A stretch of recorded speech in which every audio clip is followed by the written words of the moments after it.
Well, that was certainly something.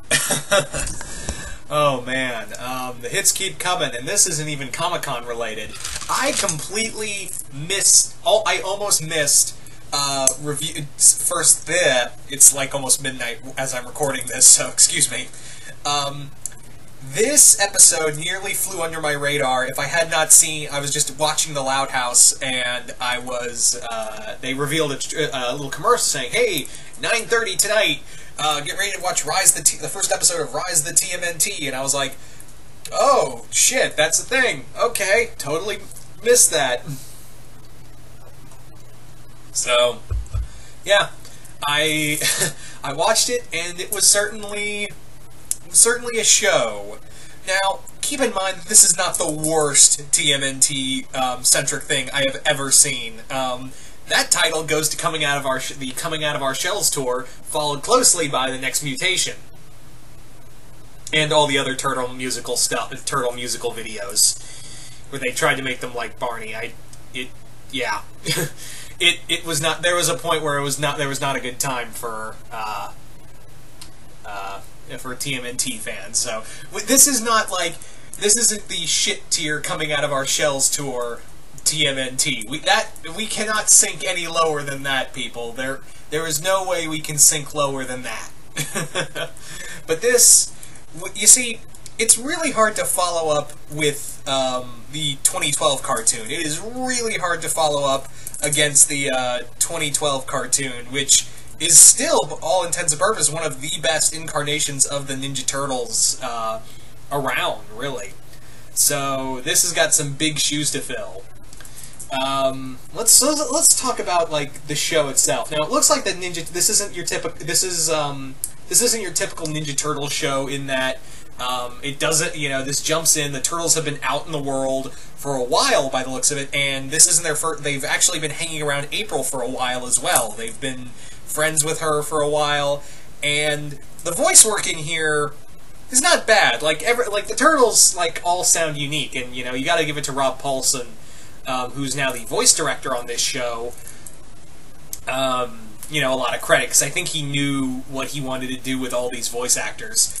And yeah, Ben Schwartz, by the way, as Leo, you can't help but think of Randy Cunningham, especially of Randy Cunningham, the other character he played on Disney XD called Randy Cunningham, from Randy Cunningham 9th Grade Ninja. You can't help but listen to Leo, and oh my god, there are points, because he's clearly using his Randy voice. He is clearly using his Randy Cunningham voice to do Leo in here. And there are points where I thought he was going to go, "What the juice?" at some point. That was definitely going to be a thing.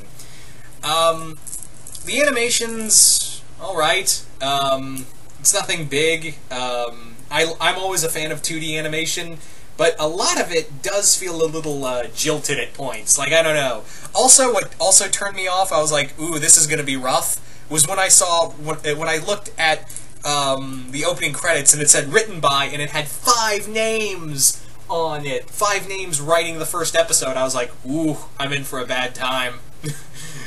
Pro tip, people, never, never let more than 2 people write an episode or write anything, because then it usually turns out not that great. So, pro tip, that's how we got the Dark Universe Mummy. Just throwing that out there.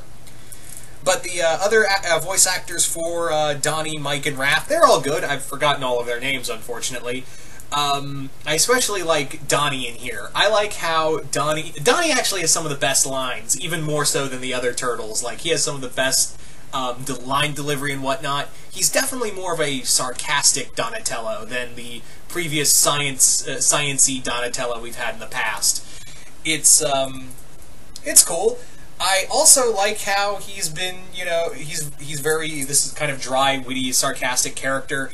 And yeah, Mikey's cool. I like the art style. That's definitely something they picked up from the IDW stuff. Raph's alright. A lot of the jokes with Raph just do not stick. There are some really bad jokes, and that's the other thing. I know this is supposed to be humor, or more humor-centric, this series, but man, a lot of the jokes do not stick. A lot of them do not stick in any way, shape, or form. There are a few good ones, and funny enough, most of them come from Donnie.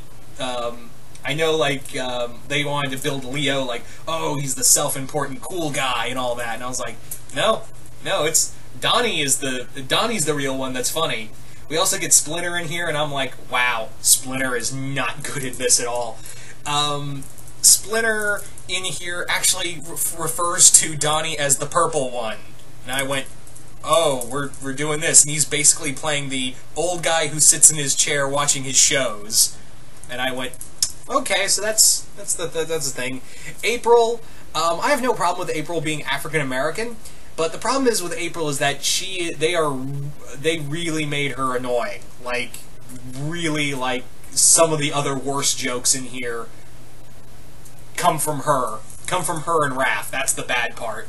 Also, the jokes really ruin a moment. It's very much like how in Thor Ragnarok, or or your typical Marvel superhero film, where we got a good, serious scene, and then it gets instantly torpedoed by a really bad joke. So, yeah, we have to deal with that. Now, granted, the jokes are not as to the level of something like Teen Titans Go or the Powerpuff Girls reboot. But having said that, there is not a lot of good jokes in here that just no. The action sequences are pretty well done. They throw a lot at you, and here's the other thing I have a problem with this first episode, is that they just throw everything at you. They just throw everything at you, like just this barrage of colors and whatnot. And yeah, like, they don't give them much of an explanation for the weapons. I'm sure they will. We don't know how far into the TMNT timeline this is in this universe. They just throw stuff at you, and you really have to, like, they just throw you out in the middle of the sea. And yeah, you're just along for the ride. Baron Draxum, voiced by John Cena. Yeah, he's alright. He's alright. He's nothing big. I guess they're trying to mix magic with mutagen. Alright, see where that goes. All in all, it's not as terrible as I thought it would be. It's not as terrible as I thought it would be. It's not great either. A lot of the jokes are just really bad. The action sequences are fine, but they just throw, like, this thing just goes. This thing just hits the ground running and just doesn't stop. That's kind of the problem, is that when it starts, it's like there's no breathing room. It's like if they stop for a moment, they're gonna lose.